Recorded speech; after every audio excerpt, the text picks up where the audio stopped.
va commencer. Bon, désolé pour... on aurait aimé même commencer plus tôt, mais ça limite un petit peu trop le... Bonjour Thierry, ça limite un petit peu trop le nombre de présents à cause du travail, donc on a fixé cette heure un peu intermédiaire à 18h15. Voilà, donc on va ouvrir la séance et on va commencer d'abord par faire l'appel. Donc en période Covid, il suffit qu'un tiers du conseil municipal soit présent, donc on a largement dépassé ce quota. Donc Francis Fayard, Nathalie Mentonnier, Philippe Chat, Evelyne Bernard, Jean-François Faure, Annie Vialon, donc a donné pouvoir à Laurent Mentonnier, elle arrivera en cours parce qu'elle est dans une réunion extérieure. Christian Chabert, Evelyne Bilbao, donc elle va arriver en cours parce qu'elle est au travail aussi. Sébastien Amblard, Christiane Lambert a donné pouvoir à Nathalie Mentonnier. Annick Barotto a donné pouvoir à Georges Casanova.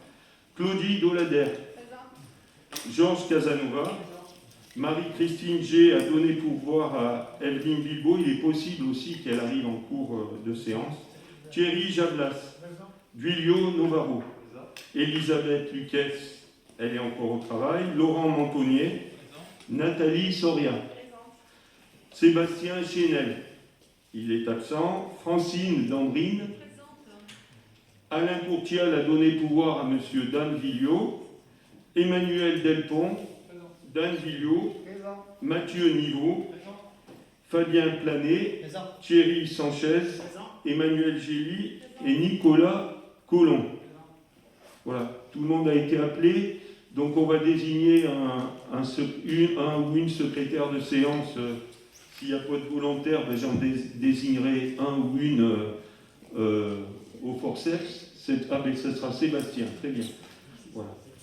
Alors, avant de commencer cette séance, plusieurs petites choses. Donc, vous avez sur votre table le nouveau magazine municipal. Donc, il a fallu renouveler le marché public. Donc, c'est le premier j'espère, d'une longue série et qui vivra ce qui vivra et auprès duquel on amènera quand même des améliorations. En tous les cas, merci à Nathalie. Dans le cadre de ta délégation, tu as fait un très très bon travail sur le sujet et on essaiera de construire des dossiers et pas mal de choses dans ce magazine qui sera de parution tous les 2 mois.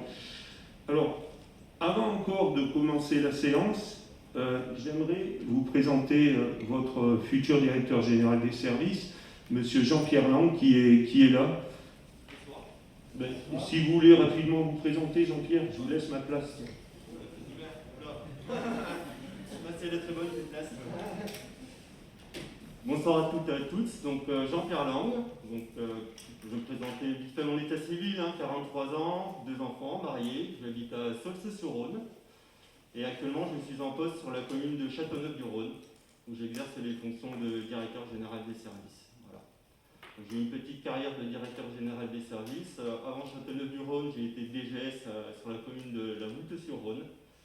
Et avant, j'ai été sur la commune de Privog, j'étais directeur financier des ressources humaines. Voilà. Pour mon cursus professionnel. Merci, c'est gentil.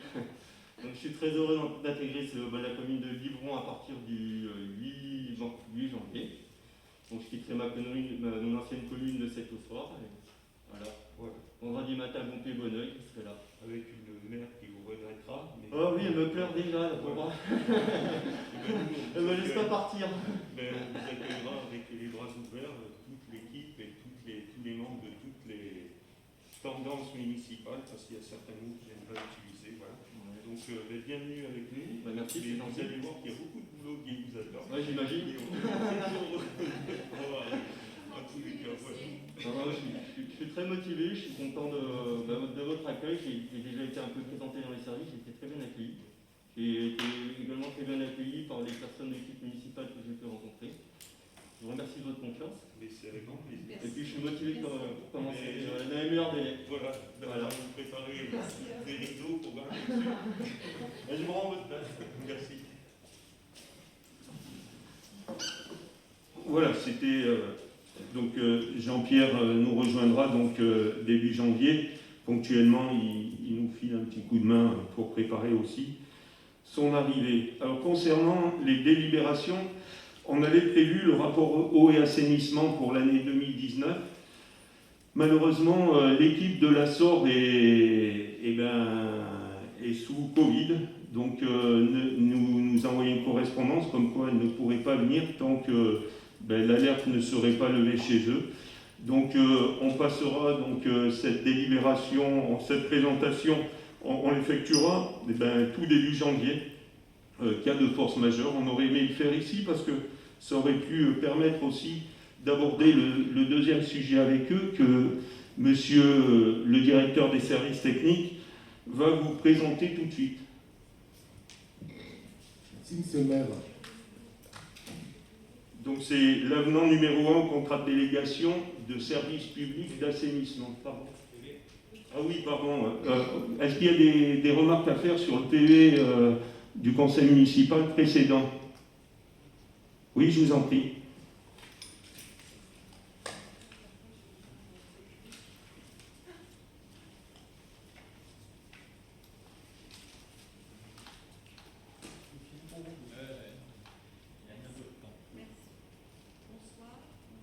Bonsoir. Ouais, c'est bon. Concernant le PV, nous n'avons pas de remarques à faire. Par contre, nous n'avons pas été destinataires du règlement intérieur tel qu'il avait été modifié. Est-ce que vous pensez nous l'envoyer? Bien entendu. On s'en occupera dès demain. Il n'y a pas de souci, au contraire. Voilà. Merci. À votre service. Voilà, donc on va passer à la deuxième délibération qui sera la première, l'avenant numéro 1 au contrat de délégation de service public d'assainissement. Avec, vous vous souvenez, c'est une délibération que nous avions d'un commun accord souhaité retirer du débat du dernier conseil municipal. Cette fois-ci, avec tous les éclaircissements nécessaires, M. Vigny va un petit peu vous évoquer le sujet, et notamment la réorientation de cette somme sur le mètre cube consommé. Voilà. Merci, monsieur le maire.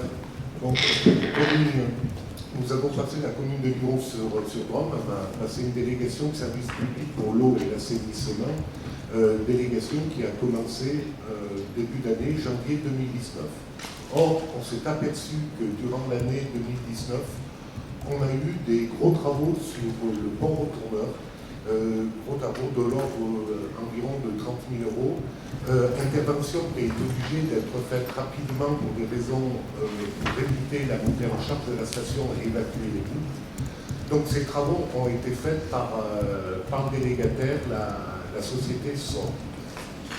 De notre côté aussi, à joindre dans cet avenant, il y a un abandon d'investissement prévu aussi pour éviter de diminuer les sommes un peu de l'avenant. Il était prévu de mettre des cellules photovoltaïques. Or, le règlement du PLU actuellement ne le prévoit pas. Donc, il a été décidé de différer un petit peu cette installation des cellules photovoltaïques. En parallèle, fin 2019, nous avons été obligés de mettre en place une cellule de traitement du phosphore par du chlorure ferrique parce que nous avions des dépassements de chlorure ferrique, dépassements qui étaient pas bons pour l'arrêté préfectoral. On était dans les règles au niveau de l'arrêté national de 2015, mais par contre au niveau préfectoral qui est plus restrictif, on n'était pas bon. Voilà. Donc l'un dans l'autre, on a décidé de prendre un avenant où on va inclure l'éco nouveau ainsi que les charges en moins value. Donc il y a eu une première négociation avec la SOR qui est en rouge. Le montant qu'ils nous ont demandé, donné un petit peu ce qu'ils estimaient un petit peu pour arriver à mettre ce pont en route et le fait de ne pas mettre de photovoltaïque.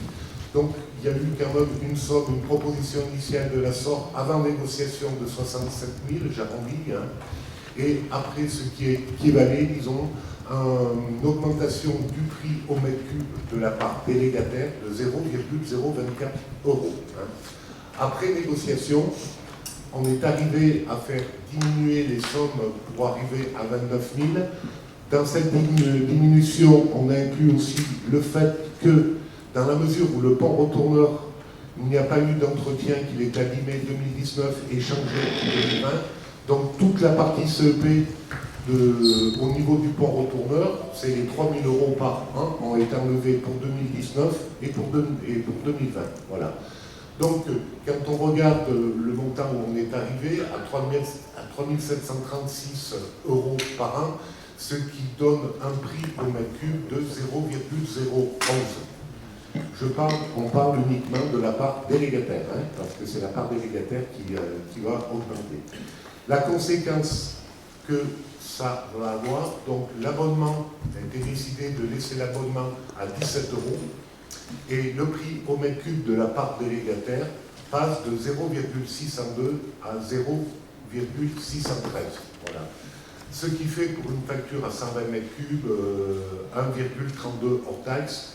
Si on regarde sur la totalité de la facture, c'est-à-dire eau plus assainissement, on arrive à une augmentation TTC de 1,45.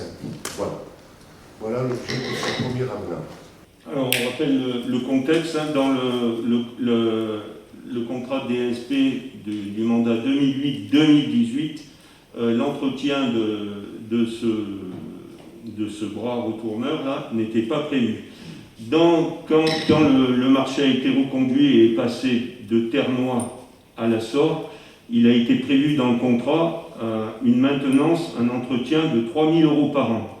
Voilà, c'est exactement ça. Donc là, l'entretien, vous l'avez vu, coûte 30 000. Donc plutôt que de consommer toute la somme des 3 000 x 10, 30 000 € qui sont nécessaires à la maintenance annuelle de ce bras retourneur, nous avons préféré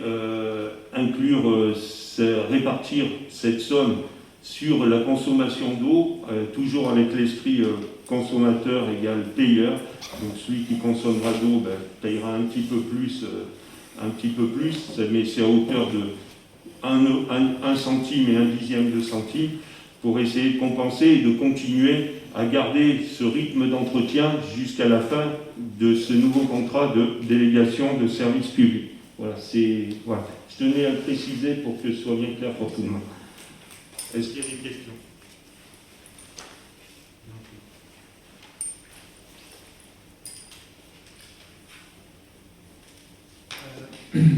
On avait, lors du dernier conseil municipal et donc du conseil municipal où on avait donc décidé de repousser, on avait demandé du coup quelles possibilités on avait en termes de responsabilité par rapport à l'ancien délégataire. Alors vous avez donné en partie la réponse, à savoir que ce n'était pas prévu dans le contrat précédent.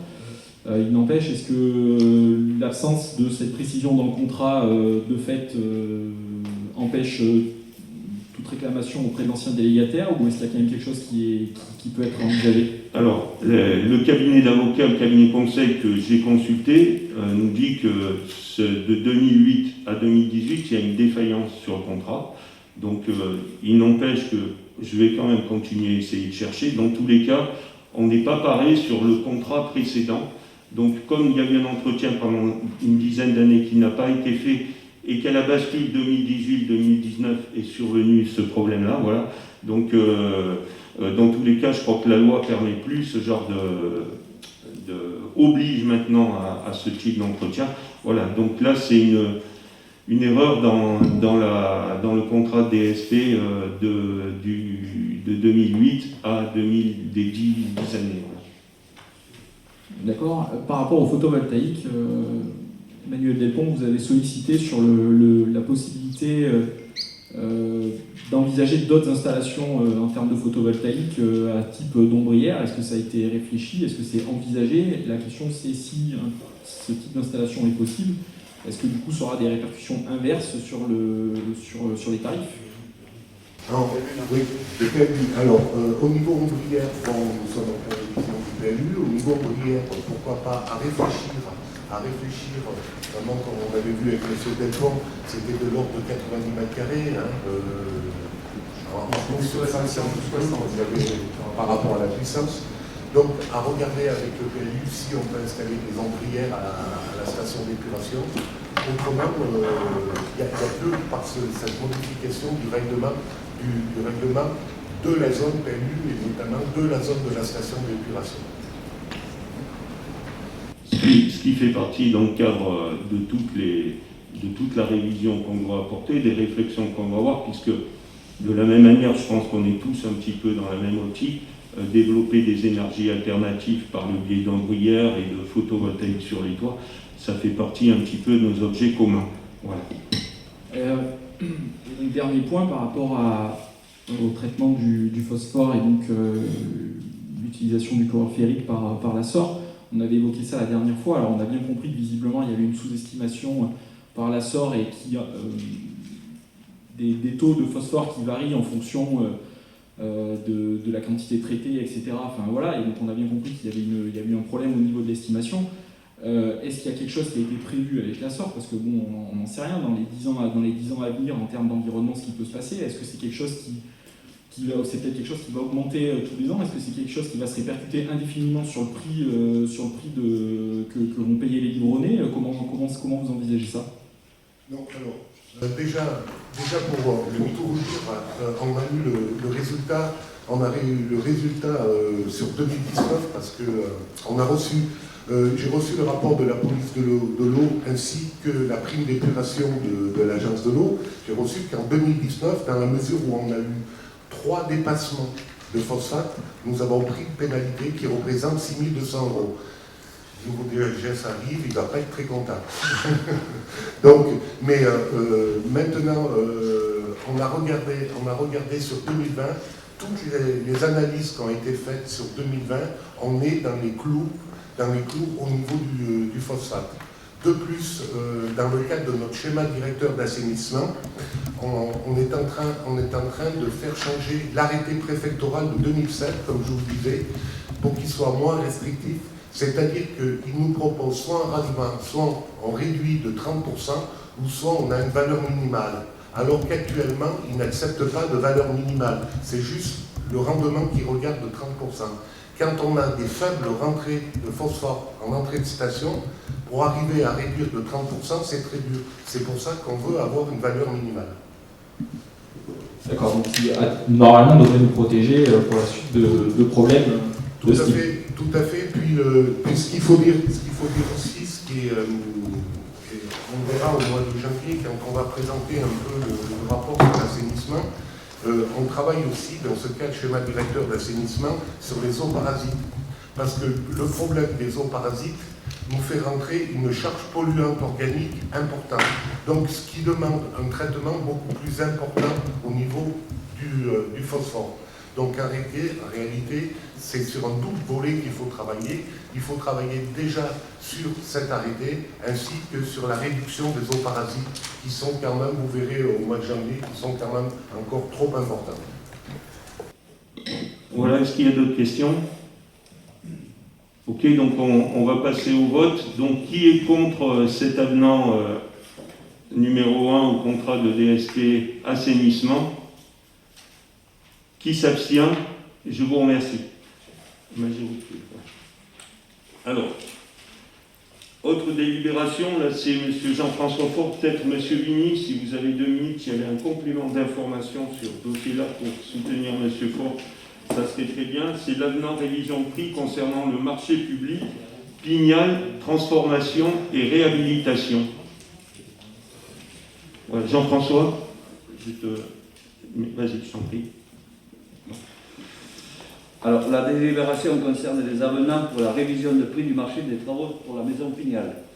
Cette révision est obligatoire pour les marchés d'une durée supérieure à 3 mois, dont le prix est directement affecté par la fluctuation du cours des matières premières. Lors de l'établissement du cahier des clauses administratives particulières, en janvier 2019, une erreur matérielle s'est glissée dans le contrat. Il ne s'agit pas du mois de référence janvier 2018, mais du mois de janvier 2019, date de la signature. Donc, il convient de modifier la date de ce cahier des clauses administratives particulières par avenant. Voilà. L'idée, c'est d'éviter aux petits malins de faire 2 augmentations de prix. C'était prévu au contrat, mais il y a une erreur dans la rédaction. Voilà. Donc, voilà. Voilà, ils auraient pu demander 2018-2019 alors que le contrat n'était pas là. Lorsqu'on a vu ça, on a fait tout de suite cette délibération pour corriger le sujet. Voilà, ça a été fait en janvier 2019, ça, Jean-François, voilà. Janvier 2019. Ok. Il y a des questions? Non. Ok, donc s'il n'y a pas de questions, on passe au vote. Qui est contre cet avenant concernant le marché public? Qui s'abstient? 4. 5, voilà. 5 abstentions. Je remercie M. Vigny. Et puis, en même temps, je remercie Anne-Laure Guillard et Stéphanie Grimaud qui assurent le boulot ce soir. Voilà. Merci à vous deux.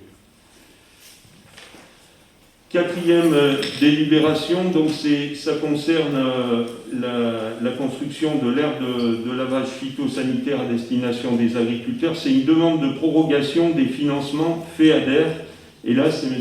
Faure encore qui va se mettre au boulot. Il n'était pas habitué, mais là, on le fait rentrer tout de suite dans le bureau.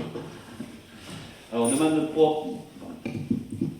de prorogation de financement FADER et l'Agence de l'eau pour la construction de l'aire de lavage des agriculteurs. Cette opération ayant du retard suite à la crise de Covid, on est obligé de reporter ces aides publiques pour pouvoir maintenir la construction. Donc on demande un report jusqu'en 2022. Voilà, donc le dossier avait été engagé dans le mandat précédent. Il n'est pas bouclé et les aides FEADER se terminaient en décembre de cette année. Donc l'Europe a accepté le report d'1 an pour permettre la réalisation de cette aire de lavage phytosanitaire, voilà, qui a demandé plusieurs années de boulot. Voilà.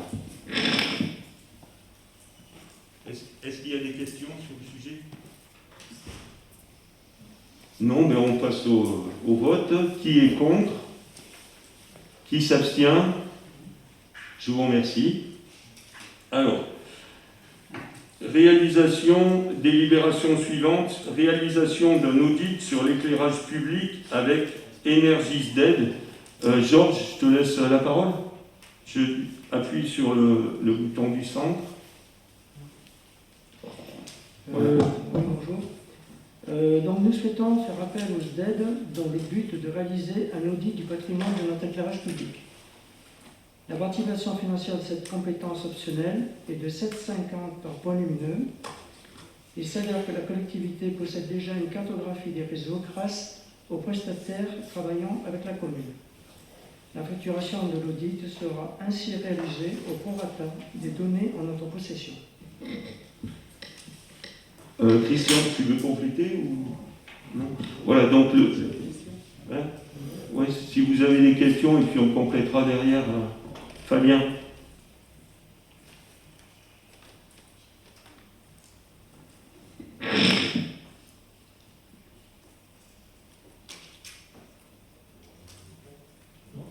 Bonsoir. Tout d'abord, je m'excuse sur Rentrer sans le masque, donc veuillez m'excuser.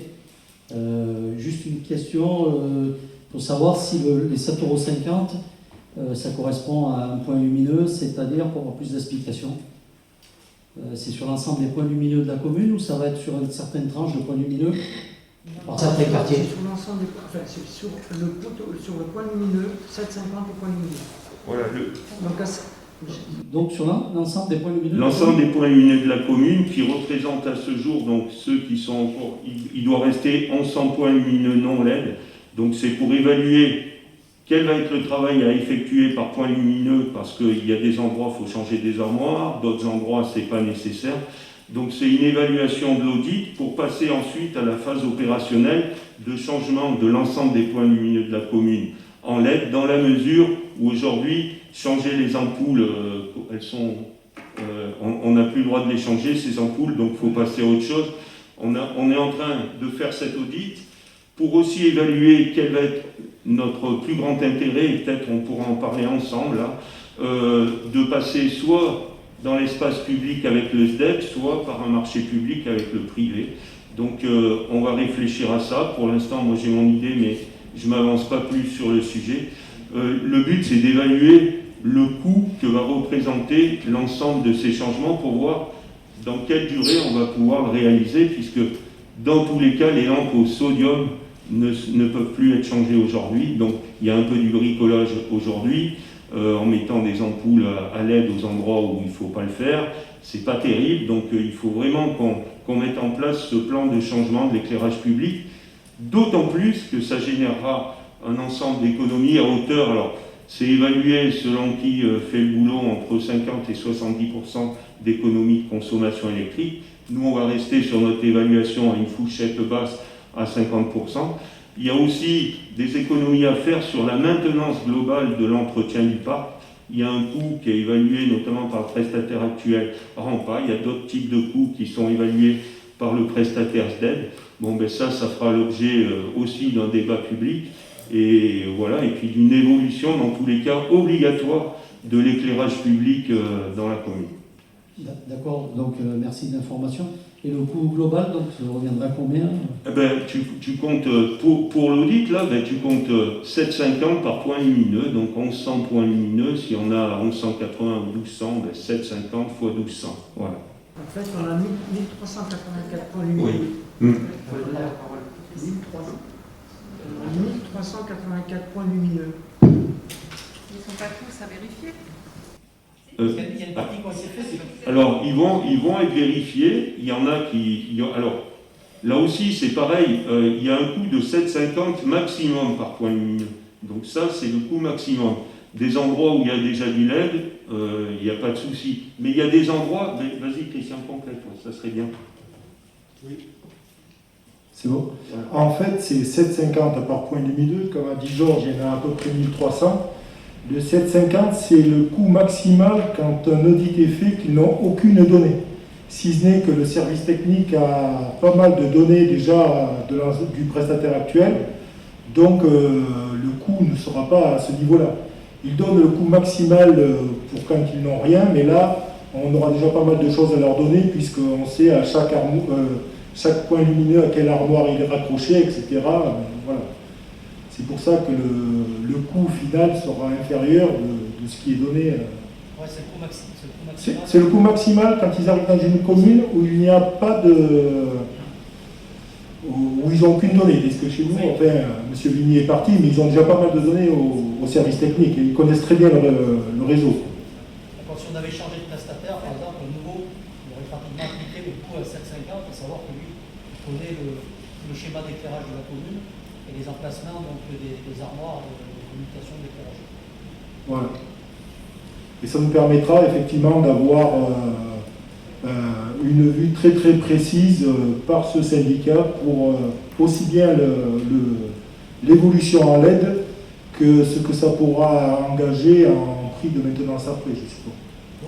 Donc après, est-ce qu'il y a prévu par Parce que l'équipe actuelle, vous avez prévu après de faire comme certaines communes font pour réduire le coût. On connaît tous que c'est un coût élevé, l'éclairage. Donc le LED va le réduire et tant mieux. Et il y a quand même la pollution visuelle par le fait de l'éclairage, peut-être de certains endroits que ce n'est pas forcément utile au niveau de sécurité et autres. Alors, voilà, ça fait partie de l'audit que fait le SDED, au-delà de regarder le nombre de points lumineux, les géolocaliser, regarder l'état des armoires, l'état des fils, enfin tout. Il regarde aussi s'il y a des points où il manque, ou s'il y a des points où il y en a trop, etc.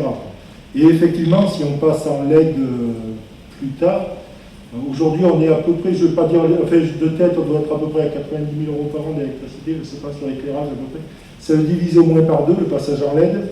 Et après, il faut voir aussi si on laisse éclairer tout le temps pareil, si on baisse le soir. Ça a une réflexion qui sera faite sur le premier semestre. Les discussions qu'on a avec les différents techniciens, c'est effectivement la gestion moins dense la nuit de l'éclairage public, une gestion un petit peu plus souple que ce qu'on a aujourd'hui, que les nouvelles technologies peuvent nous permettre. Mais il y avait Emmanuel qui... Excuse-moi, je peux laisser la parole à Emmanuel. Merci.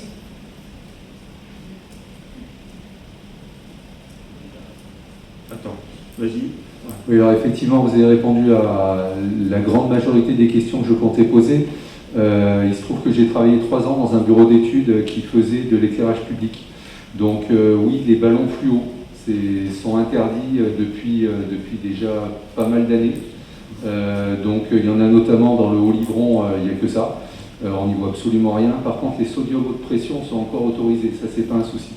Après oui, pour la question qu'on allait poser, c'était que comprendra l'audit? Parce qu'effectivement, dans l'audit énergétique, il y a une mesure d'éclairement qui semble indispensable pour voir s'il n'y a pas d'éblouissement quand c'est trop espacé ou autre. Après, il y a toute la stratégie de réduction, de baisse de tension sur l'éclairage qui peut être fait avec les LED. Donc on sera bien entendu prêt à travailler avec vous pour essayer de vous aider sur ces dossiers-là. Voilà, mais apparemment, ça ne sera pas un audit qui ne vraiment pas très cher. S'il n'y a que 1300 points et que ça ne monte pas... Et dont une partie de l'évaluation qui a été faite, qui est en possession des services techniques, qui viendra implémenter leur étude et fera rabaisser les coûts, mais on préfère parler de coût maximum, comme ça fait un repère 1300 x 750. Voilà, et dans tous les cas, ça sera un coût certainement amoindri par rapport à ce budget global. Oui, puis, il y a des certificats d'économie d'énergie aussi à récupérer, donc on va en parler après avec Energies d'aide, mais effectivement, il y a de quoi baisser la facture. Voilà, donc on a discuté avec le SDED justement au sujet de ce prix de 7,50 qu'on trouvait, on va dire, un peu important dans la mesure où on a quand même pas mal de données.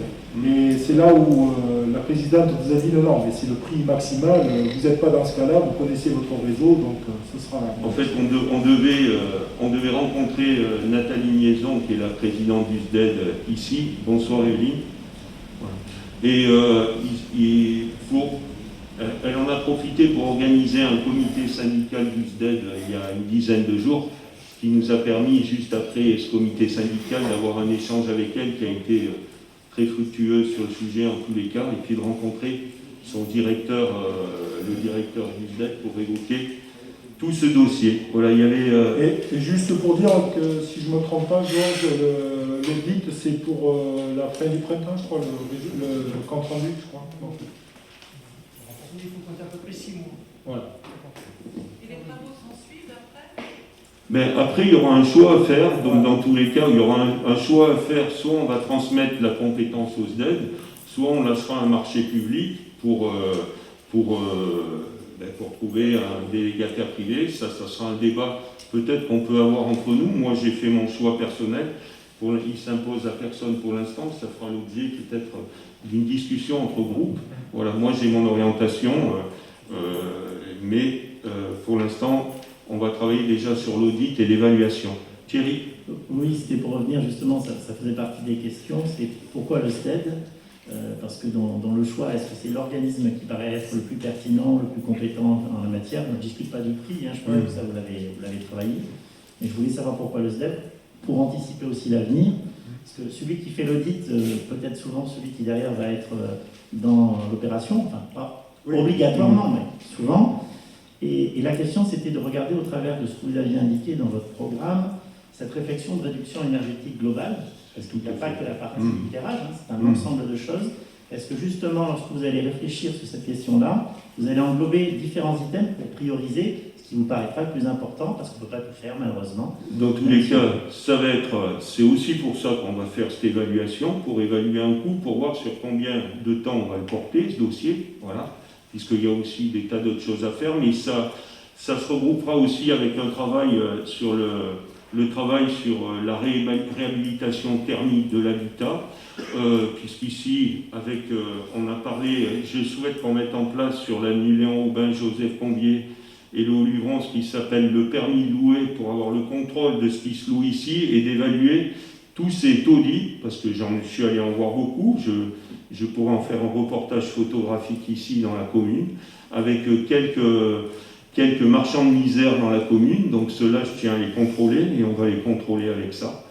Et on va faire un grand travail, donc vous avez vu qu'on a été lauréat de Petites Villes de demain, donc c'est un programme d'ensemble qui va venir supporter la commune sur les 6 années du mandat, programme d'État dans le cadre du plan de relance, qui va nous soutenir dans tous les domaines, donc on peut parler de centralité, de commerce, de réhabilitation du centre-ville, mais aussi l'habitat, la réhabilitation thermique des maisons, le travail sur les énergies alternatives, la mobilité, en fait, globalement, ça cadre parfaitement avec le programme qu'on a présenté. Et on est très heureux d'avoir été lauréat de ce projet en partenariat avec la commune de Loriol. Je remercie Nathalie pour le soutien qu'elle nous a apporté pour finaliser le dossier avec les techniciens de la communauté de communes. Voilà, ça fait partie d'un projet d'ensemble.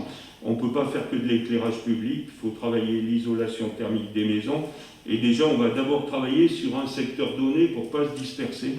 Et puisqu'en fait, ce secteur aussi concerne tout le cadre de centre-bourg, de centre-ville, qui va faire partie du projet global, et qui viendra aussi compléter l'appel à projet départemental redynamisation des centres-villes. Ça va pouvoir se superposer, et ça viendra aussi se superposer aux aides publiques de la région sur la réhabilitation des centres-bourgs. C'est-à-dire que là, pendant 6 ans, on va pouvoir abonder notamment sur...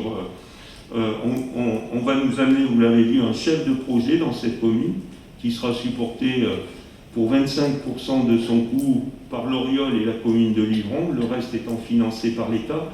Le fameux manager de centre-ville pour redynamiser le commerce de centralité et trouver de nouveaux acteurs pour remplir les commerces des métiers plutôt de centre-ville, plutôt que de voir arriver des artisans au centre. L'objectif, c'est de trouver, recruter par exemple un pâtissier.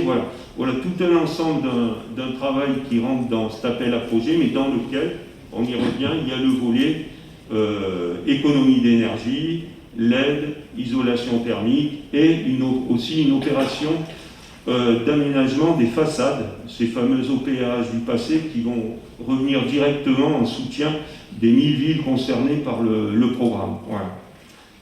Est-ce qu'il y a d'autres questions sur l'éclairage public? La délibération là, c'est uniquement pour l'éclairage.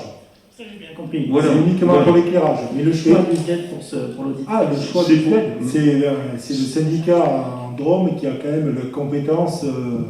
L'objectif, c'est aussi d'avoir une contrepartie publique, parce que je veux pouvoir comparer ce qui est comparable pour pouvoir faire un choix et avoir un outil d'aide à la décision. J'aurai un audit privé, un audit public, ce sera très bien, et ça permettra un petit peu de faire un choix collectif sur quelle orientation on prend pour la commune, le public ou le privé. Voilà. Est-ce qu'il y a d'autres questions, Fabien?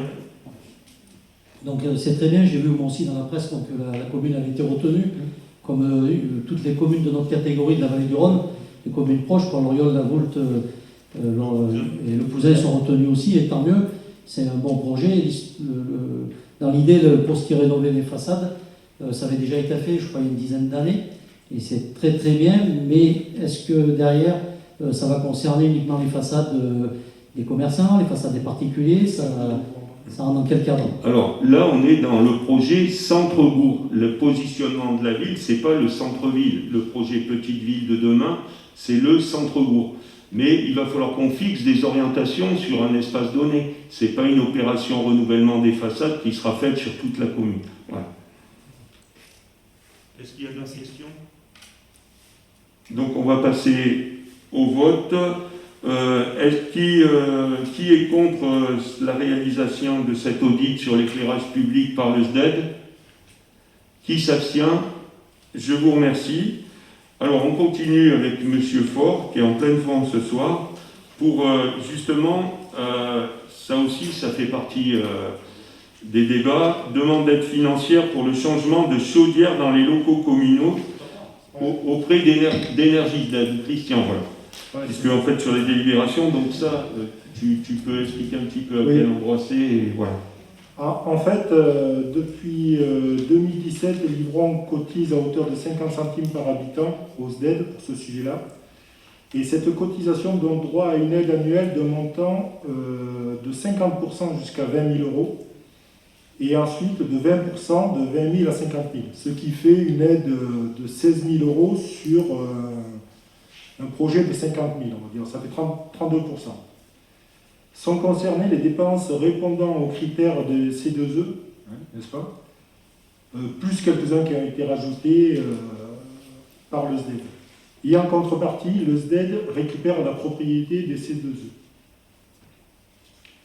Alors, je pense que vous connaissez les certificats d'économie d'énergie, les C2E. Ils sont attribués à la suite des travaux de rénovation entraînant des économies d'énergie. Alors, les chaudières, les isolations, les passages en LED ou les choses comme ça, dans la mesure où ils respectent les normes établies qui sont données par l'État pour ces genres de travaux. Et sur présentation de la facture, c'est après le paiement. Tandis que là, dans le cas présent, c'est avant de faire les travaux qu'on présente aux SDED. Ils regardent, ils nous conseillent, ils nous disent là dans quel cas, quelle chaudière il faut par exemple, et après ils participent donc aux proportions que je vous ai données tout à l'heure. Voilà. Je ne sais pas si vous avez des questions sur le sujet, si c'est assez clair. Pas de questions? Eh bien, on passe au vote. Alors, qui est contre? Qui s'abstient? Je vous remercie. Alors, un autre point, là, cette fois-ci, c'est Madame Bernard qui va s'y coller sur les garanties de prêt Habitat Dauphinois pour le parc social public Les Renoncés. Ça, c'est les traditionnelles délibérations sur les garanties que l'on apporte aux... C'est ça, voilà. Les traditionnelles délibérations. Voilà, vas-y. Donc la commune de Livron a été sollicitée par l'Habitat Dauphinois au vu d'une garantie d'emprunt correspondant au financement de l'opération Les Renoncés, parc social public pour la construction de 15 logements. La garantie d'emprunt accordée est à hauteur de 50% pour le remboursement d'un montant total de 1 619 616 €, donc souscrit auprès de la Caisse des dépôts et consignations. Le département, quant à lui, accorde une garantie équivalente de 50%. Donc le contrat de prêt était joint à la présente délibération. Donc moi je vous propose d'accorder cette garantie d'emprunt à l'Habitat Dauphinois. Voilà, c'est des délibérations traditionnelles. À chaque fois qu'il y a des constructions d'habitat social, il y a ces garanties qui sont demandées aux communes ou aux collectivités. Voilà. Est-ce qu'il y a des questions? On passe au vote. Qui est contre? Qui s'abstient? Je vous remercie. Alors, une autre délibération, cette fois-ci, c'est Philippe Chat, concernant les droits de place pour le marché et un soutien exceptionnel en lien avec la crise sanitaire pour les ambulants. Oui, avec la crise Covid. Ah, pardon, vas-y. Avec la crise Covid, les marchés pour les commerçants non alimentaires n'ont pas pu avoir lieu sur le dernier trimestre. Donc on a vu pour leur dégréver de leur abonnement trimestriel la valeur du nombre de marchés qui n'avaient pas été effectués. Et donc c'est 0,60 du mètre linéaire multiplié par le nombre de mètres linéaires qu'ils ont chacun, et on va multiplier par 5 jours de marché qui n'ont pas eu lieu, et on leur dégrèvera cette somme sur l'abonnement du premier trimestre 2021. En gros, pour le commerçant qui a le plus gros linéaire, trimestriellement il paye 144 € et on va lui dégréver 42 €. En moyenne, pour quelqu'un qui a 8 mètres linéaires, ça va lui faire 24 € de dégrèvement. Voilà. Ouais, il y a C'est des... que les abonnés, donc. Pour les abonnés. Oui, c'est pour les abonnés, en fait, des gens qui ont pris des abonnements et qui n'ont pas pu venir du fait des restrictions. Donc, on a décidé de... Alors, ce n'est pas des sommes importantes, mais dans tous les cas, je pense qu'il était important de le faire. La somme la plus importante, ça sera 42 €. Voilà. Donc, il n'y a rien d'exceptionnel, donc il fallait le faire. Dans tous les cas, est-ce qu'il y a des questions? Donc, on passe au vote. Qui est contre? Qui s'abstient? Eh bien, je vous remercie. Donc, délibération suivante, ça concerne Nathalie Mentonnier sur les tarifs concernant les sorties familiales de l'espace de vie sociale.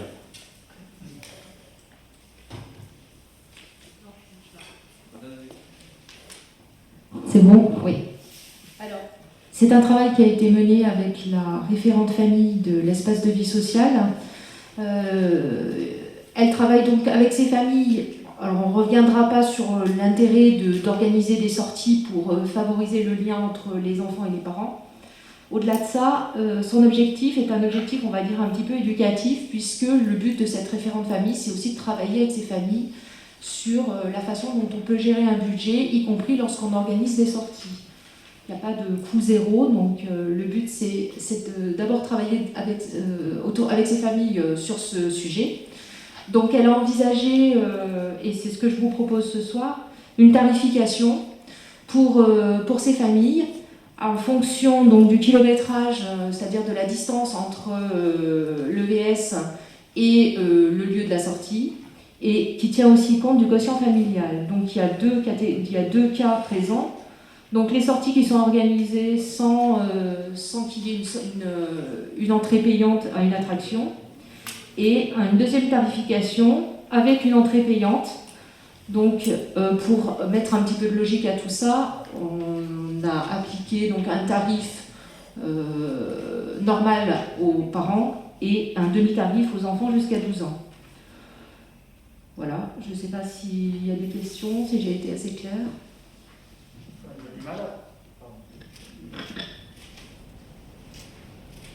En fait, j'ai eu du mal à comprendre, mais peut-être vous l'avez dit, excusez-moi, je n'ai peut-être pas bien écouté. C'est une nouveauté en fait, c'est ça? Oui, tout à fait. Oui. Du coup, vous venez de dire effectivement, enfin moi, à la lecture de la délibération, j'avais compris que c'était plus pour éviter les désistements de dernière minute, ce que vous mettez. Alors aussi. Là aujourd'hui, je comprends que ça a plus une valeur éducative pour les familles de dire qu'une sortie n'est pas payante. Du coup, ça fait pas, je trouve que c'est pas tout à fait la même chose. Pour éviter les désistements, en fait, si vous voulez, ce qui me dérange un peu, c'est qu'on demande aux gens de payer. Alors peut-être une simple caution ou quelque chose comme ça aurait suffi. Mais là, effectivement, si derrière il y a plus un travail pédagogique et d'accompagner les familles à gérer un budget, effectivement, voilà, c'est juste que je trouvais que ça ne ressortait pas beaucoup dans la délibération. Si je peux me permettre, je trouve ça un petit peu dommage. Mais oui, alors si le but était là. On n'a peut-être pas assez insisté là-dessus, c'est pour ça que je me permets de le préciser ce soir. Effectivement, c'est d'abord un aspect pédagogique et ça aussi, par la même occasion, aussi a un effet d'impliquer les familles parce qu'elle a déjà eu, notre référente famille, eu l'occasion de tester un petit peu ses sorties avant la période Covid. Et c'est vrai qu'à la dernière minute, les personnes ne viennent pas au détriment d'autres qui sont sur liste d'attente et qui auraient bien aimé venir. Donc c'est une forme aussi d'engagement. Ce que je comprends tout à fait. Juste à titre comme ça d'information, le budget global de ces sorties famille, il se monte à combien? Vous savez pas? Alors je n'ai pas les tarifs, je peux pas vous préciser, tout va dépendre de la sortie. Et tout va dépendre aussi à la fois du coût de transport et de la destination et de ce qui va être fait si c'est, comme je vous le disais, une sortie avec ou sans entrée payante. D'accord. Ok. Merci.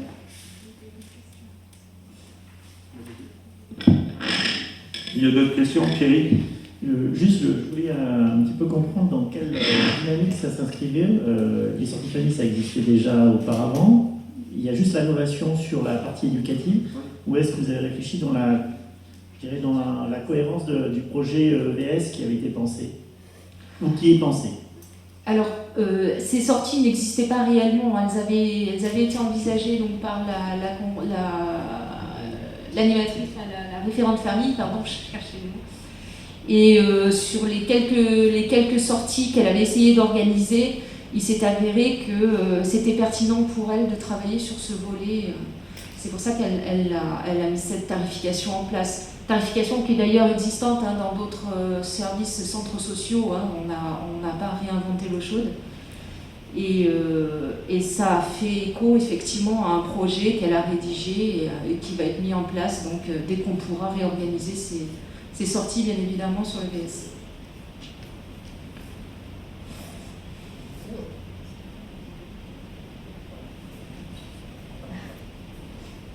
C'est bon. Merci. Du coup, je me demandais si demander une participation, je pouvais penser notamment aux familles les plus en situation de précarité, le fait de demander une participation, est-ce que vous n'avez pas peur en fait, que les adultes en fait, n'accompagnent plus les enfants à ces sorties faute de moyens? De toute façon, c'est son situation de précarité. Le jour où elles voudront organiser une sortie avec leurs enfants, il faudra quand même qu'elles estiment un coût minimal. Donc, oui, mais là, du coup, le centre social du coup, avait pour but aussi le fait de s'évader. Si c'est gratuit, les gens peuvent y aller. On peut comprendre qu'il y a des familles qui sont vraiment en difficulté, qui n'ont pas les moyens de sortir. Il y aura d'autres propositions qui pourront être faites à ces familles dans un autre cadre. Mais là, c'était vraiment dans le cadre spécifique de travail avec la référente famille. D'accord, donc là on est juste avec la référente famille et il y aura des sorties gratuites pour les personnes qui sont plus... Ben, je l'imagine bien, oui, tout en que le projet donc, de centre social va être développé avec les personnes et les habitants en général, donc il y aura certainement des choses qui seront proposées à ce moment-là. Ok, merci. Voilà, donc est-ce qu'il y a encore d'autres questions? Donc on va passer au vote. Qui est contre ce projet de tarif concernant les sorties famille? Alors, tarif qui a été, je complète, hein, mais ce que dit Nathalie Auré, c'est un travail collaboratif entre l'animatrice et les familles qui a conduit à mettre en place ce type de tarif. C'est un travail conjoint. Voilà, donc qui est contre? Qui s'abstient? 5 abstentions, hormis les pouvoirs. Je vous remercie. Alors, délibération suivante, convention avec l'association Patrimoine au Pays des Trois Becs. Éventuellement, Thierry, tu veux dire 2 mots ou pas? Voilà, donc on a mis en place une collaboration avec l'association Patrimoine au Pays des Trois Becs.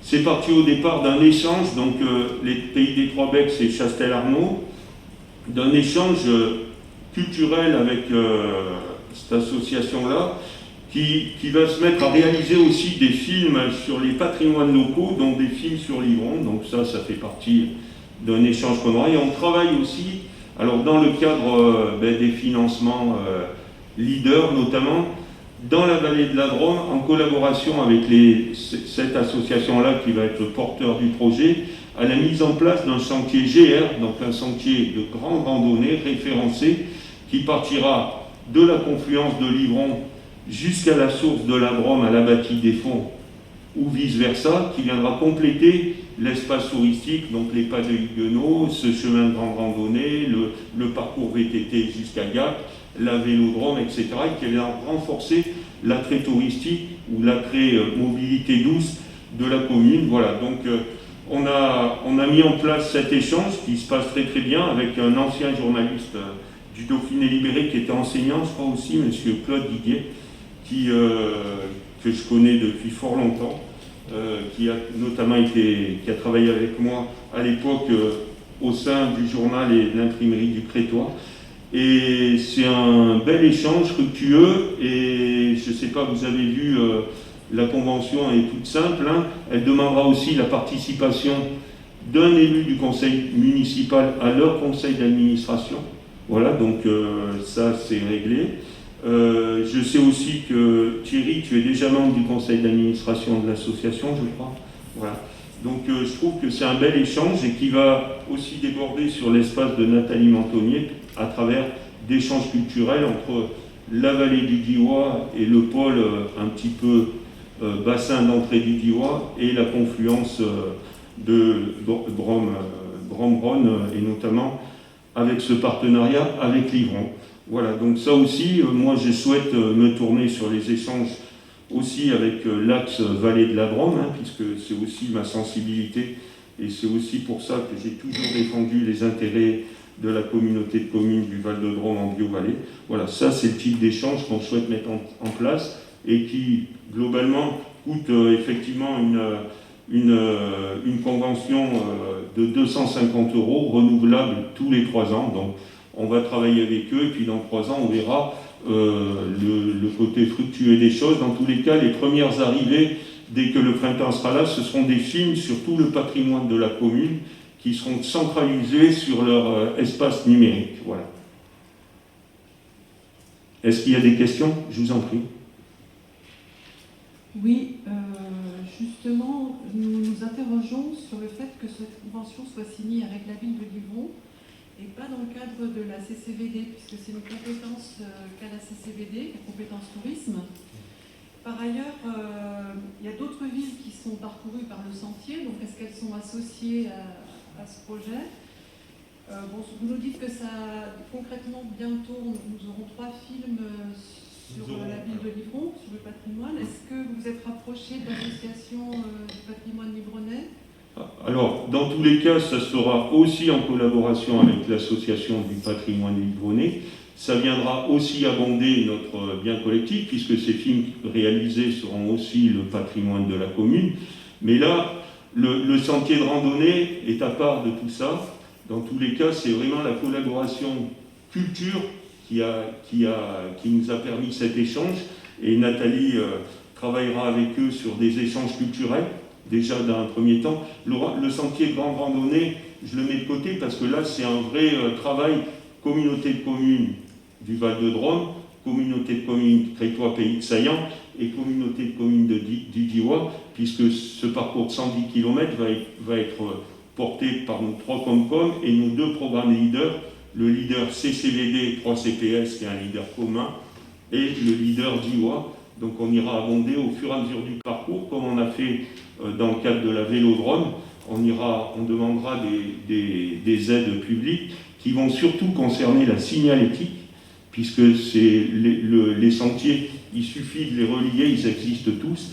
Donc on va créer un GR sur ce sujet-là, avec le porteur de projet, les amis de Chastel-Arnaud, enfin, Patrimoine au Pays des Trois-Becs, c'était leur ancien nom.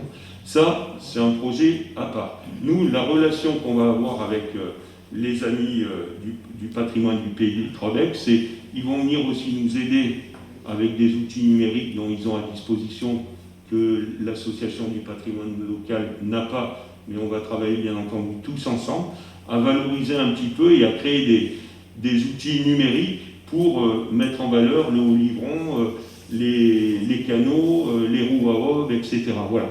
Là l'échange, il ne passe pas par l'intercommunalité, c'est un rapport, les amis de Chastel-Arnaud, le patrimoine au Pays des Trois-Becs et nous-mêmes. Voilà. Oui, mais c'est la question, c'est pourquoi est-ce que ça ne passe pas par la CCBD? Parce que tout... Quand on va sur le site de cette association, alors, il est très clairement inscrit qu'ils sont en lien avec les communautés de communes. Bien sûr, ils sont en lien avec les communautés de communes, mais on ne va pas... On a aussi le droit... 50 € à payer oui. À notre titre de communal, plutôt que d'être dans l'intercommunalité. On a le droit d'avoir quand même des relations, tout ne peut pas passer par l'intercommunalité. Si tout passait par l'intercommunalité, on n'aurait plus de personnalité.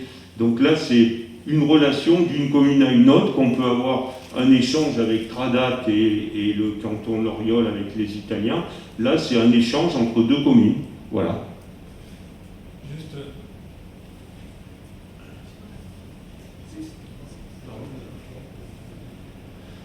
On va y arriver. Oui, Francis a bien répondu à votre question, c'est que par expérience, donc les communes ont adhéré donc à l'association, d'autres ont adhéré, entre autres Oust, Cré, ça sera François Tard, mais en tout cas Oust, Pégua et Castres, et le but, ça va le compte permettre donc aux communes d'avoir une dynamique et que donc les touristes puissent donc venir sur place et s'ils atterrissent donc restent plus longtemps.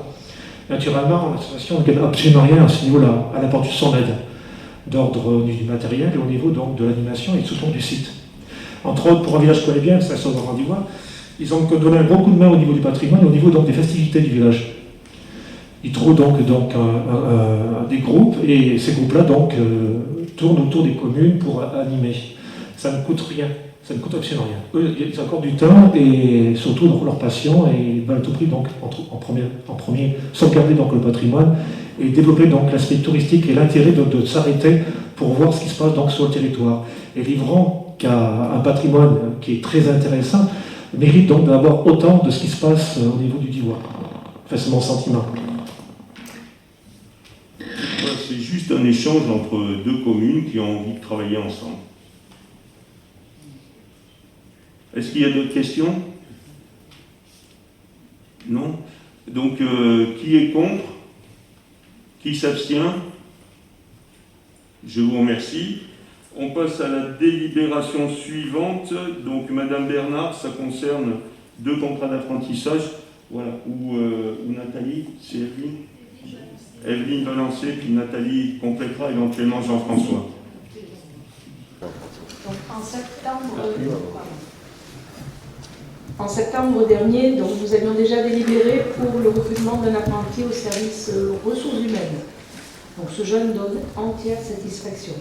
Aujourd'hui, nous proposons de recruter 2 apprentis, pour leur permettre l'acquisition de compétences. Donc le premier en électricité au service technique et le second au service éducation. Donc je laisse la parole à Jean-François pour le contrat d'apprentissage UST et ensuite à Nathalie.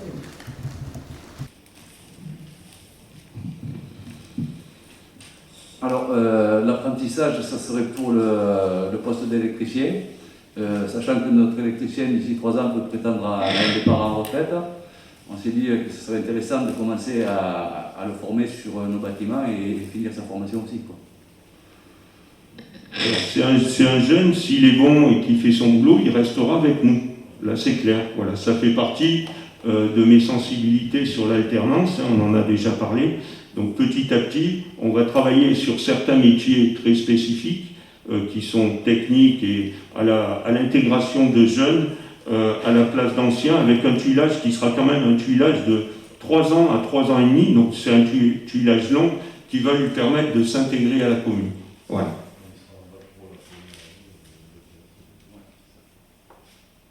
Nathalie ?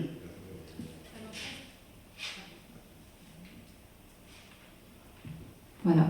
Concernant le deuxième contrat d'apprentissage, il s'agit d'une jeune fille qui était présente l'année dernière déjà dans nos locaux et qui venait en renfort du service animation, enfin du service éducation pour la LSH et le périscolaire.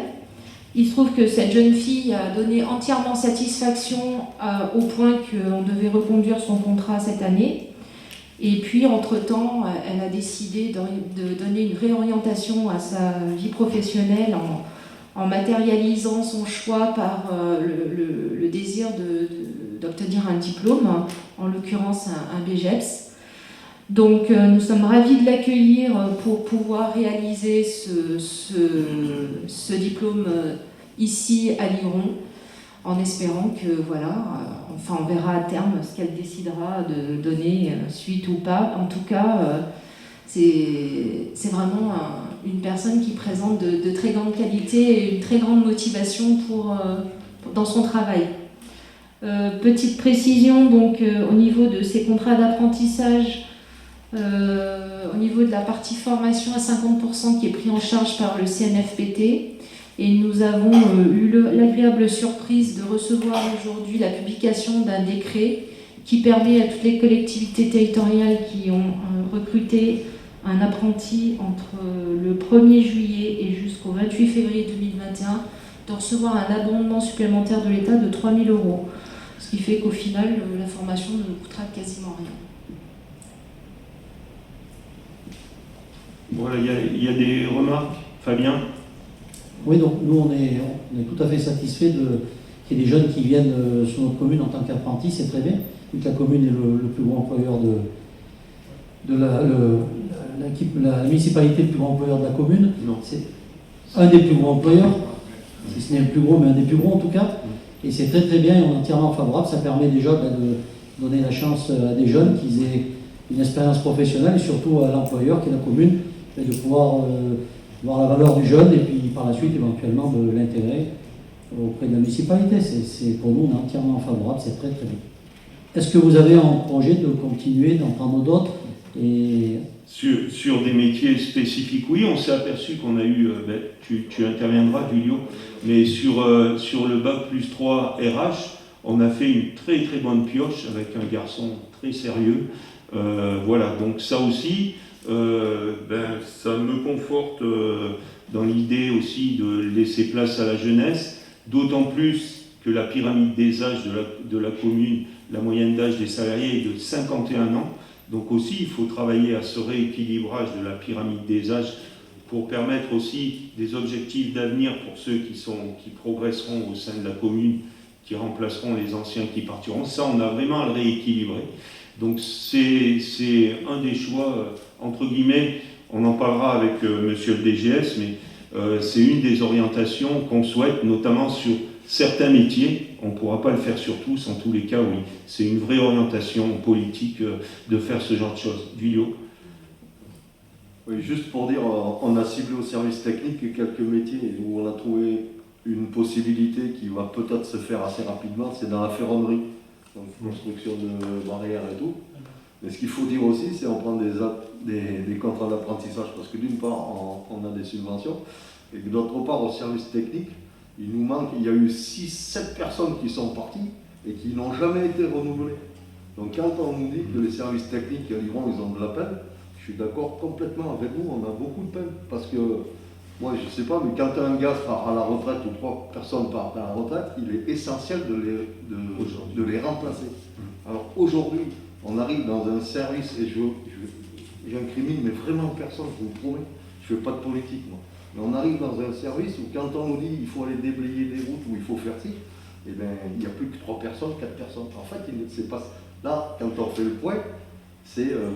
quand je dis qu'il manque 6 personnes, c'est parce qu'elles n'ont pas été renouvelées, mais je pense que c'est beaucoup plus de 6 personnes. Entre la voirie, les espaces verts et le patrimoine, je pense que c'est beaucoup plus de 6 personnes. Donc c'est pour ça que ces contrats d'apprentissage nous aident. Voilà, aussi. Il y a d'autres remarques? Vas-y. J'avais sur le bac pro MELEC, donc vous envisagez éventuellement, si le jeune est intéressé, d'aller jusqu'au BTS? Il fait deuxième, là il est sur une première année bac pro, et après il est en sa deuxième année par BTS.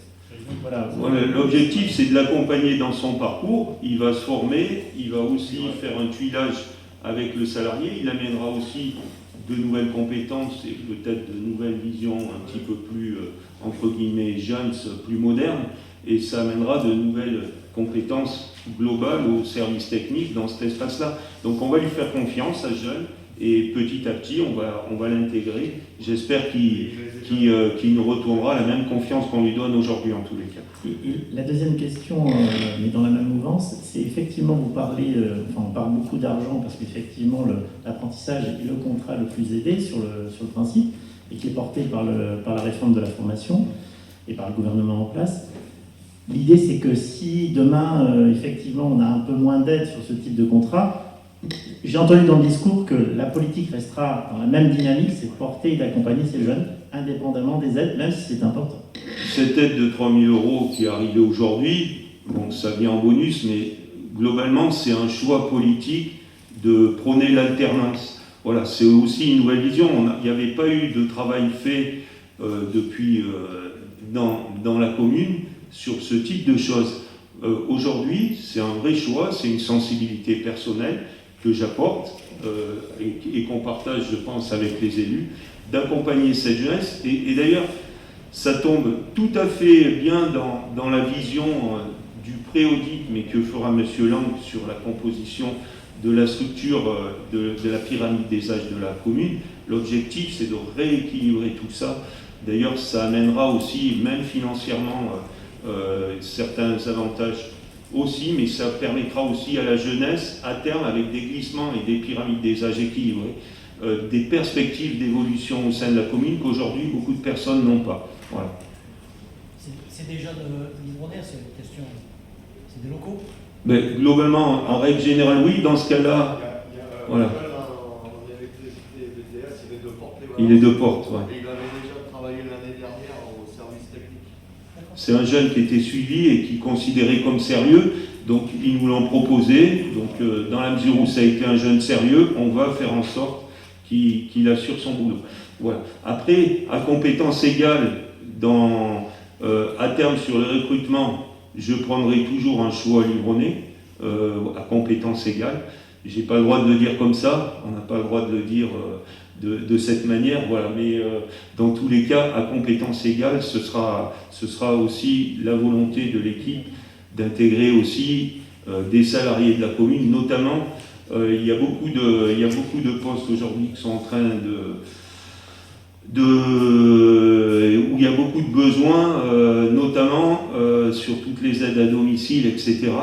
C'est un petit peu dur à trouver des gens, alors qu'il y a beaucoup de gens qui cherchent du boulot. Donc là, il va y avoir un travail en profondeur à faire.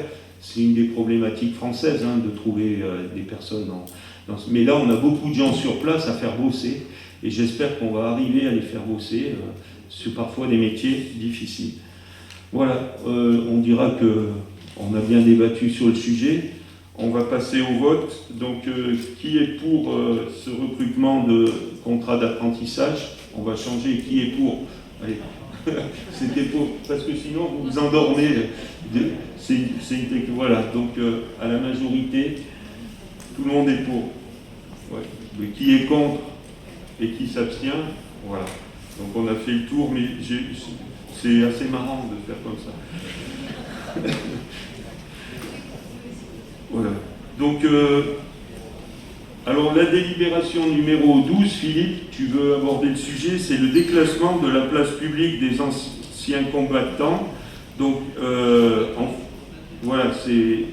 Voilà, donc la place des anciens combattants, c'est la place en face de l'horloge, pour laquelle on a un souci très sérieux et pour lequel on doit considérer que c'est toujours une place publique et absolument pas une place qui a été déclassée de l'espace public, puisque aujourd'hui elle est occupée par le public, elle est aménagée dans l'espace public, c'est une place qui est occupée par bien souvent des habitants de passage, donc il n'a pas lieu de considérer que cet espace est un espace du domaine privé. Voilà, Philippe, tu veux qu'on continue? Voilà. Voilà, donc j'ai tout un travail, alors si je m'engage là-dedans, hein, c'est que j'ai un travail très sérieux qui a été fait par notre cabinet conseil sur le sujet, parce que je ne voulais pas créer de soucis sur le sujet. Et l'orientation qui a été faite, effectivement, c'est de considérer que cet espace est un espace public et non pas un espace privé.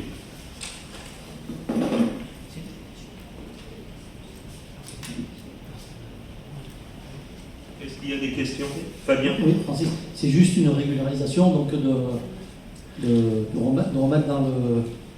Ben, de fait, elle l'est aujourd'hui, mais issue. Voilà.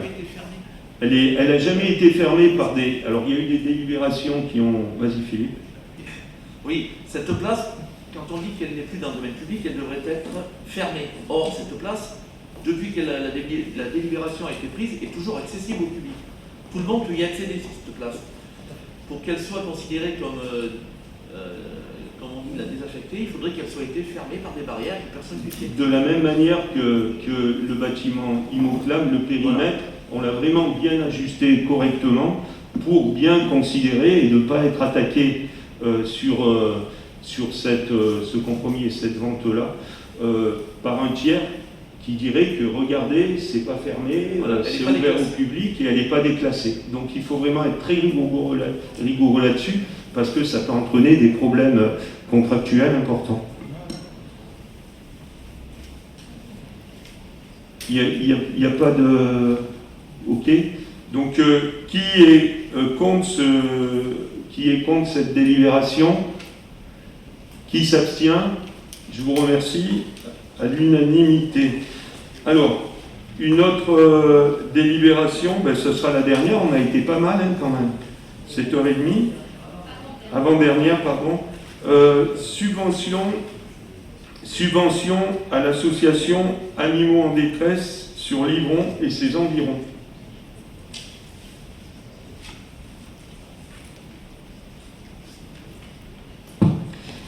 Alors effectivement, c'est une demande de subvention qui est adressée par cette association. C'est une toute jeune association qui est arrivée sur qui est ouverte sur Livron en août 2020.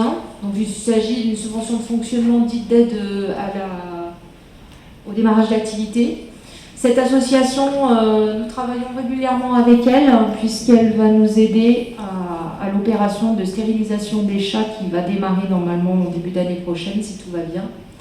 Donc pour l'instant, elle réalise surtout une mission d'information auprès des habitants, parce que pour les habitants de Livron, c'est pas encore gagné, la stérilisation, c'est pas quelque chose qui est envisagé par tous et que tout le monde ne comprend pas. Donc elle fait un gros travail d'information et puis elle fait aussi le recueil et le placement de chats quand les habitants l'appellent pour ce faire. Et c'est vrai que ça a un coût quand même assez conséquent, donc on remercie ces personnes, puisqu'il s'agit d'une association. On remercie ces personnes pour leur action. Voilà, et vous verrez dans le journal municipal que vous avez devant vous, sur 2021, une campagne de stérilisation et de castration va être mise en place dans la commune, à tous les endroits où il y a surabondance de chats. de chats qui sont, entre guillemets, bien souvent livrés à eux-mêmes. Voilà. Il y a 3-4 pôles dans la commune qui ont été recensés, sur lesquels on travaillera le temps qu'il faut pour arriver à rattraper cette situation, parce que, à raison du nombre de portées qu'un chat fait par an et du nombre de chats, je pense qu'on sera vite en souci, on les décharge. Voilà. Est-ce qu'il y a des commentaires? Fabien? Oui, donc les cages doivent être automatiquement, obligatoirement, des cages de capture mises chez les particuliers. Donc les particuliers ont été recensés, puisque c'est interdit de les mettre sur la voie publique. Je suppose que l'association a recensé déjà les particuliers. Alors il y a un travail, oui, qui est amorcé par l'association. On doit rencontrer aussi tous les partenaires, parce qu'on ne va pas être tout seul dans cette action. Je travaille notamment avec monsieur Philippe Chave, et puis la police municipale, la fourrière de Livron avec laquelle on a une convention. Donc toutes ces personnes vont être mises bientôt autour d'une table pour organiser effectivement la mise en place, enfin le fonctionnement et comment on va s'organiser, et pour l'information auprès des habitants et pour le recensement des habitants partenaires et des chats aussi, des localisations. Avec un cadre important qui est la fondation Brigitte Bardot, qui est là aussi pour canaliser et cadrer les choses. Vas-y, je t'en prie. Oui, l'association Brigitte Bardot qui va financer une partie de la stérilisation et de la castration des chats. À ce titre-là, voilà, on va travailler aussi avec le vétérinaire d'Étoile. Et puis la société, la fourrière, c'est la SPAC qui se trouve à Valence et qui travaille déjà en conventionnement avec la mairie de Livron. Alors pourquoi le vétérinaire d'Étoile? C'est voilà, il y a le coût financier et puis la capacité aussi d'accueil du nombre de chats. Voilà. Donc et après la relâche des animaux, des chats une fois stérilisés, parce que ça va concerner en premier lieu les femelles.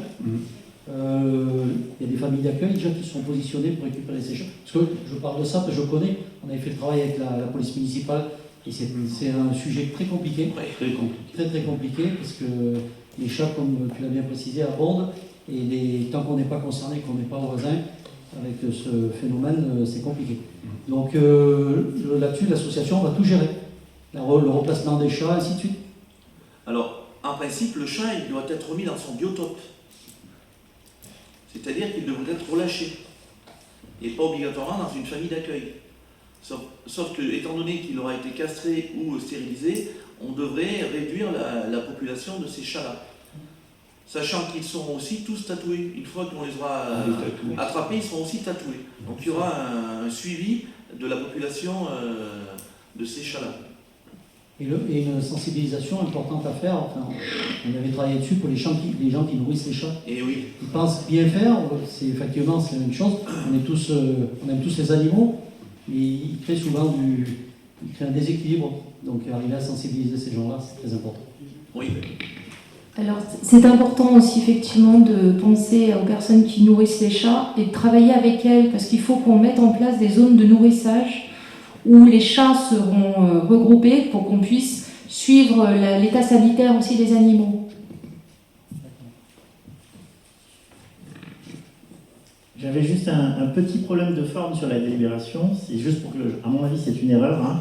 Dossier complet, compte de résultats 2019 pour une association créée en août 2020, c'est pas possible. Oui, tout à fait. Voilà, et budget prévisionnel 2020, vous parlez de 2021, je pense. Voilà, c'est pour que ça soit modifié pour la prochaine fois. Tout à fait. Voilà, donc on passe au vote. Qui est pour cette subvention de fonctionnement? C'était la question piège encore. Qui est contre et qui s'abstient? Voilà. Qui est contre? Qui s'abstient? À la majorité, à l'unanimité. Le dernier point, alors je pense que vous l'avez tous lu avec une attention toute particulière, vous l'avez reçu à la maison, c'est un avis favorable ou défavorable apporté sur le pacte de gouvernance de la communauté de communes. Donc le document, il fait 12 pages, vous l'avez lu. Est-ce qu'il y a des questions sur le sujet? Est-ce qu'il y a des choses qui vous ont choqué? Est-ce qu'il y a des choses à retourner à la communauté de communes? Dans tous les cas, on est simplement là pour donner un avis favorable ou défavorable, éventuellement peut-être un amendement, mais maintenant qu'il a été voté, je ne sais pas comment ça se passera. Est-ce qu'il y a des questions et des remarques sur le pacte de gouvernance communautaire? Côté Fabien, non. De votre côté, est-ce qu'il y a des remarques particulières? Non. Est-ce que dans l'équipe, il y a des remarques particulières? Donc, on va voter pour un avis favorable au pacte de gouvernance, qui est favorable au pacte de gouvernance tel que vous l'avez reçu dans votre... Ouais, mais t'attendez, t'inquiète. Voilà. Donc, qui est contre, qui s'abstient à l'unanimité. Voilà, je vous remercie. Ben, on a été pas mal.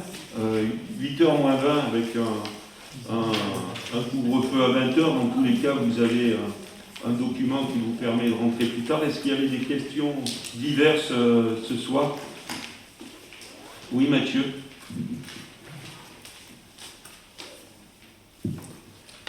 Lors du dernier conseil municipal, on avait évoqué les dossiers One-Park et Delmonico Dorel. Vous deviez avoir des rencontres avec les deux sociétés rapidement derrière. One-Park, le rendez-vous vient d'être reporté pour des causes Covid ce matin au 15 janvier. Voilà. Et Delmonico Dorel, pour l'instant, on les a rencontrés. Ils souhaitent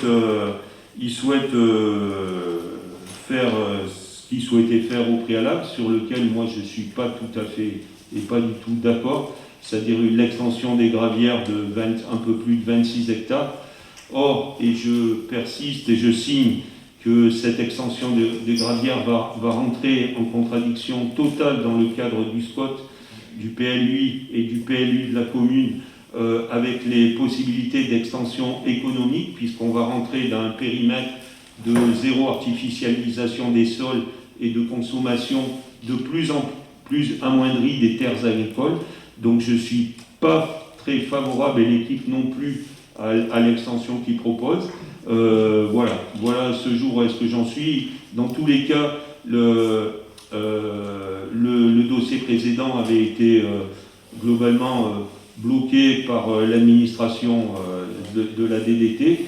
Moi, je ne souhaite pas cette extension, qui est une extension beaucoup trop déjà importante. Il va y avoir un débat. Ils sont déjà venus 2 fois essayer de négocier ce sujet-là. Moi, pour l'instant, je n'y suis pas favorable. Dans tous les cas, voilà, on va continuer de discuter. Je sais aussi qu'à ce jour, ils ont une possibilité d'exploitation encore pendant 5 ans du périmètre sur lequel ils sont, pour restituer le deuxième périmètre du deuxième lac, enfin le 3e lac, mais le 2e lac entier, après le lac de pêche, bien entendu, le 2e et le 3e lac. Voilà. Moi, à mon niveau, je pense que c'est raisonnable comme ça de s'arrêter là, mais il va y avoir une discussion. Moi, je veux bien entendre tous les débats, et dans tous les cas, toute décision sera discutée ici au sein du conseil municipal. À ce jour, voilà, je vous explique ma position. Je ne suis pas très favorable. Voilà. Très bien. Juste une dernière remarque par rapport à l'actualité récente et le fait que le doublement du pont du barrage de Charmes a été acté. Donc c'est tout récent, hein, ça date de ce week-end. Il y a déjà des commentaires, hein, ça a beaucoup commenté, étant originaire de Charmes, c'est un dossier que j'ai suivi depuis très très longtemps. Ce qu'on sait déjà, c'est qu'il y a même si le passage sur le pont sera maintenu durant les travaux, hein, qui vont s'étaler 2021-2023 a priori, on sait déjà qu'il y a une bonne partie des personnes qui empruntent le pont qui l'éviteront de toute façon.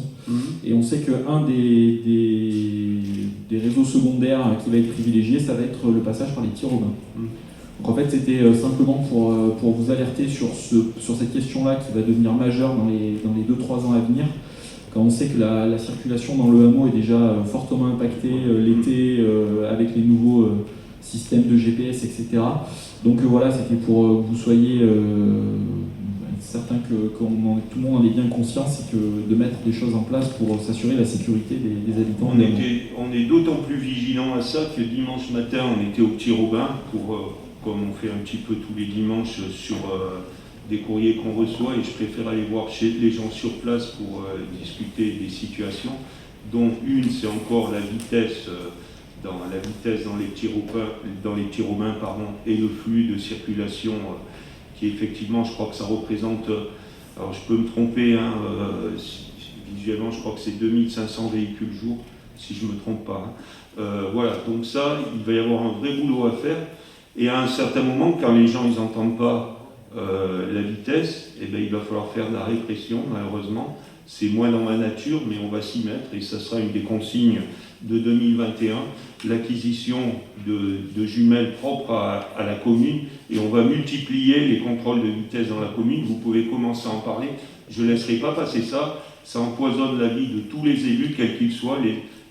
Toutes les équipes qui passeront auront ce problème-là. À un certain moment, on est là pour représenter les habitants, et bien on va passer à une phase un peu plus dure. J'espère que les gens comprendront. Voilà. C'est pas dans ma nature, mais à un certain moment, c'est d'intérêt général. Voilà. Mais on sera très vigilant. Peut-être il faudra créer des aménagements supplémentaires pour ralentir dans l'axe principal des Robins. On va y réfléchir avec les services. C'est ce qu'on a. C'est la réflexion de dimanche matin, parce qu'on a passé une petite demi-heure, 3/4 d'heure pour observer aussi, parce que c'est pas tout d'être dans un bureau et d'entendre dire il y a des gens qui passent vite. J'aime bien les voir sur place. Effectivement, il y a des gens qui roulent beaucoup trop vite dans la rentrée des petits Robins, et des gens qui ne respectent même pas des personnes avec des poussettes et des enfants. Alors ça, je trouve ça complètement débile. Voilà. Effectivement, il y a le problème de vitesse.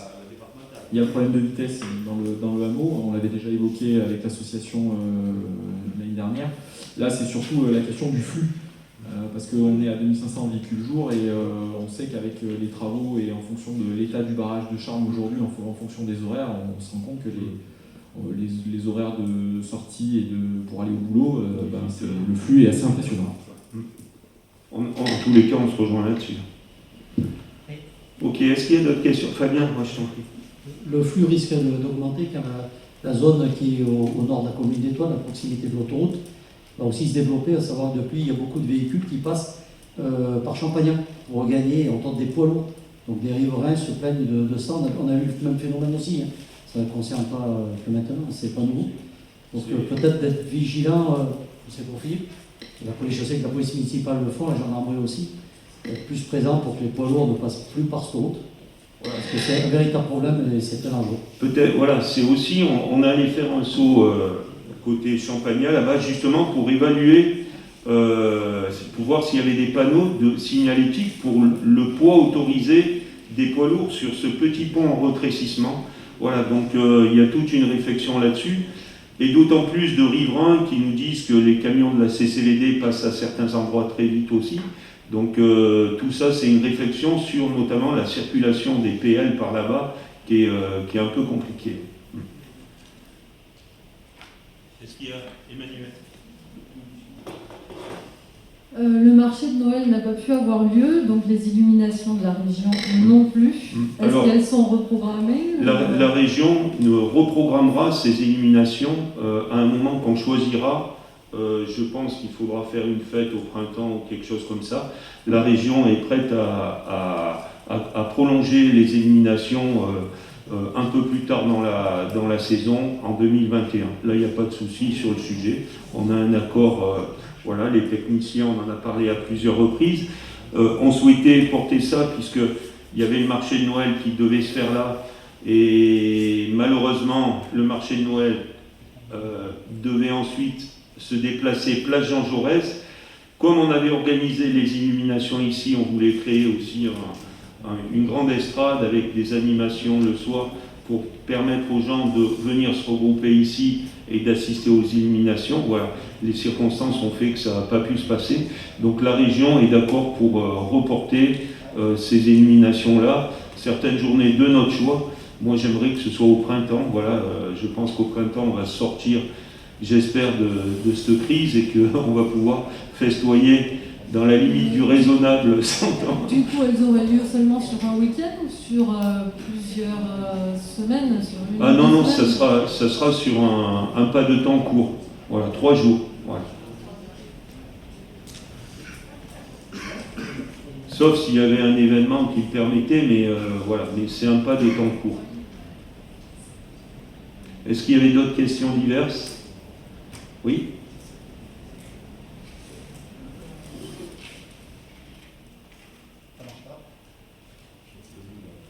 C'est bon. Merci. Moi, c'est une question de Denis Sauze, que je vais tout bêtement vous lire. Il voulait savoir si le maire autorise, pendant ce mandat, tout conseiller à célébrer un mariage lorsque les futurs mariés le demandent. Mais il n'y a jamais eu aucune difficulté sur le sujet. Ouais, jamais. De temps en temps, ce sont les équipiers. Si l'un d'entre vous, je crois que tu as fait un mariage, Fabien. Si l'un d'entre vous le souhaite, ce sera avec plaisir. Marier qui vous voulez, il n'y a pas de problème. Ou qui veut que vous les mariez, voilà, ça sera avec plaisir, au contraire. D'autant plus, la saison des mariages s'annonce très très importante, puisque avril, mai, juin, je crois qu'on a à minima 5 mariages à chaque fois. Voilà. Voilà. En espérant qu'ils puissent se dérouler, parce que pour l'instant, c'est des mariages à 6 personnes, c'est pas la fête, quoi. Voilà. Est-ce qu'il y avait d'autres questions? Bon, ben oui, vas-y. Et moi, je suis un petit peu lent. On a parlé de la place de l'entrée sud, et donc j'en profite pour poser des questions sur la fresque. Qu'en est-il des subventions?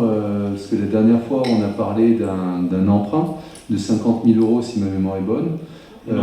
Non. En fait, simplement, cette fresque a été réalisée, elle n'était pas forcément au budget de départ. Voilà, donc... C'était dans la décision modificative. On a dû rajouter cette dépense, parce qu'effectivement, ce n'était pas prévu au budget. Elle n'était pas prévue au budget, elle a été... C'était pour Pignal, principalement. Ouais. Et au niveau des subventions, justement, sur cette fresque... alors là, tu te souviens, Fabien, les montants des subventions sur la fresque? Voilà. Les subventions étaient subventionnées autour des 75%, je crois environ. On était en approché des 75%, je crois, de mémoire. D'accord. Et c'est bon, on les a obtenus ou... Ben ça, je vérifierai ça, je vous répondrai, voilà. C'est Madame Bernard qui s'occupera de faire ça pour toi. Tu regarderas, mais normalement c'était verrouillé.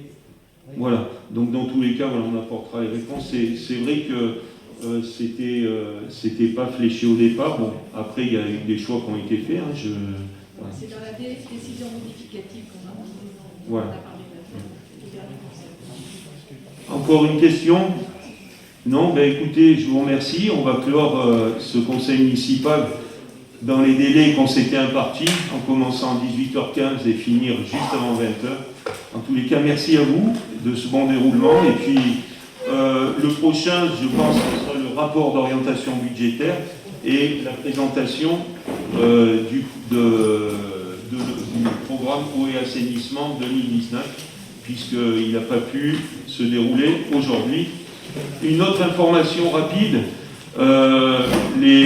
l'archéologue du parc de l'activité de la Confluence présentera son rapport le 4 février 2021 à 10h à la CCVD. Donc je vous enverrai une information pour ceux qui veulent venir. Dans tous les cas, je récupérerai ce rapport et je vous le présenterai lors d'un conseil municipal parce qu'il y a beaucoup de choses qui ont été trouvées. Voilà. Merci à vous, bonne fin de soirée.